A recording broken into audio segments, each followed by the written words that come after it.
Winter arrived a few days ago, and even though Albacete gets cold, the tall buildings and the asphalt sometimes keep the harsh wind at bay. It's true that I miss fireplace pizzas and the smell of wood while it rains outside. But I'm deeply grateful for the peace of knowing that this year I won't have to fight to stay warm. It was about time to feel a little calm. Not long ago, I opened my closet and realized that my winter clothes were a mix of old pieces, donated items, and things chosen by other people. My closet reflected all the winters in which I had been completely lost, not knowing who I was, somehow adopting the image others had of me. It's incredible how we don't notice these things in the moment, only when we are ready.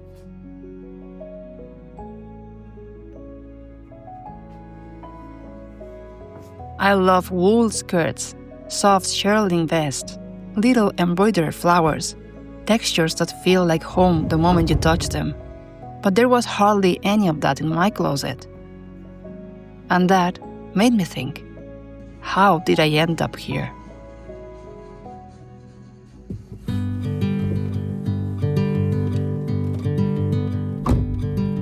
If you watched my last video, you probably noticed a shift in narrative. I had been feeling for a while that something was off, that the channel no longer resonated with me.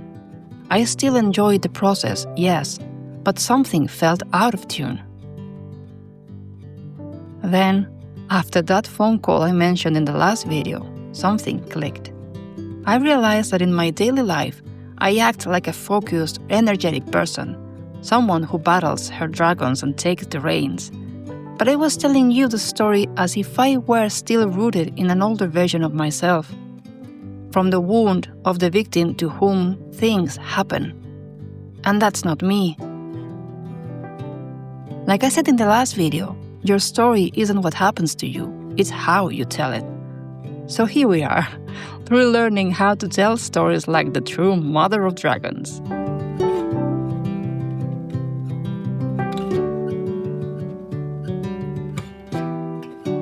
Anyway, back to identity and losing ourselves along the way.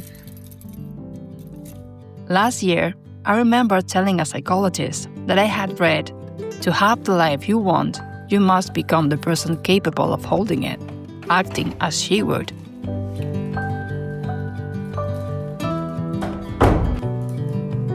I told her I had a crystal clear image of that woman I know I am, but no matter what I did, I couldn't reach her.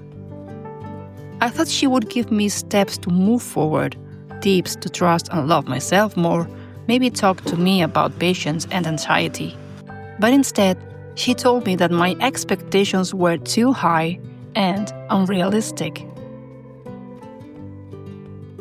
I love to say she made me doubt myself, but honestly, what it awakened was a kind of quiet rebellion, the kind that comes from knowing it is possible, because I had seen other people do it. In movies and podcasts, sure, but I had seen it.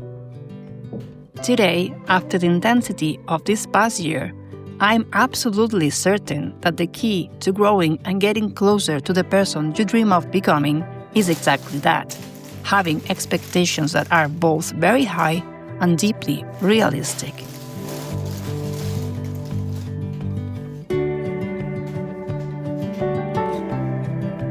It's not about choosing a smaller mountain because you don't think you can climb the one you truly want.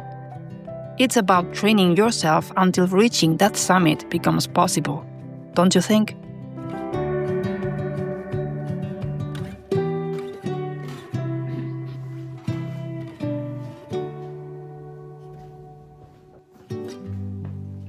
But I know that acting as if is not that simple.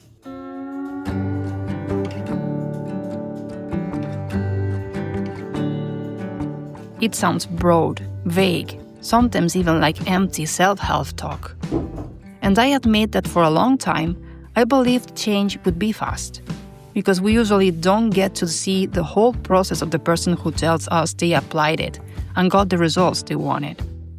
So, I read that the first step was to visualize your ideal life and start integrating pieces of it into your day. But even when I did that, I kept running into walls and constant tests, and I thought I was doing something wrong. Let me tell you, I have visualized that life in such vivid detail that I have a full mental blueprint of the mountain house I'll someday live in. Both floors, the bathroom, the staircase, the patio, even the book nook. I'm not kidding. But it wasn't until this year that I finally understood the real complexity of it all. It wasn't that I was doing it wrong. It was the opposite. The truth is that growth is slow. It comes with tests, lessons, and the painful process of letting go of parts of you that feel comfortable, deeply yours, but keep you from moving forward. Just like in any renovation, before you install the new kitchen, you have to take down the old one.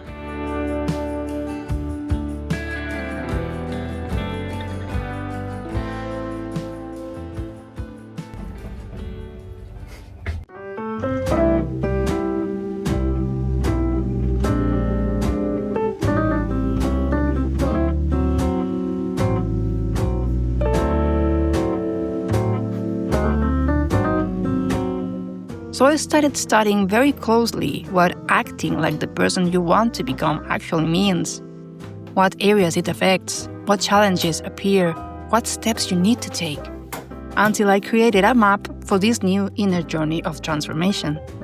And it's a journey I believe some of you might want to walk with me, sharing your own experience.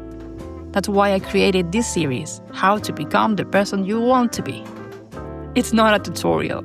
It will be my usual blog-style content, just divided into chapters, like the seasons of our journey. And even though we talk about similar themes on the channel, the purpose of this series is to have a map we can return to whenever we forget which part of the path we're on. There's nothing like watching someone walk the same road you want to take and seeing what works for them. Not from theory, but from a real human process, one that takes time and doesn't promise miracles. And I want this to be your map just as much as it's mine. So, as a ritual to begin this journey, I want to officially welcome the newest member of my closet. This isn't just any vest, it's my statement of purpose. It's bringing the essence of that future Nessa into the present. My reminder that everything I've envisioned is on its way to becoming real.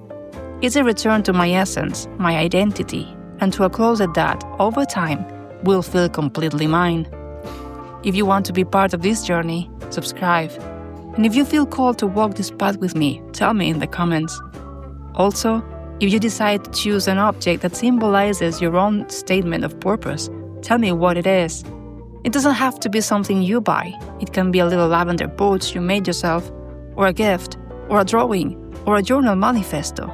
But it has to feel deeply you. And that's all for now. See you next week. Take care and goodbye.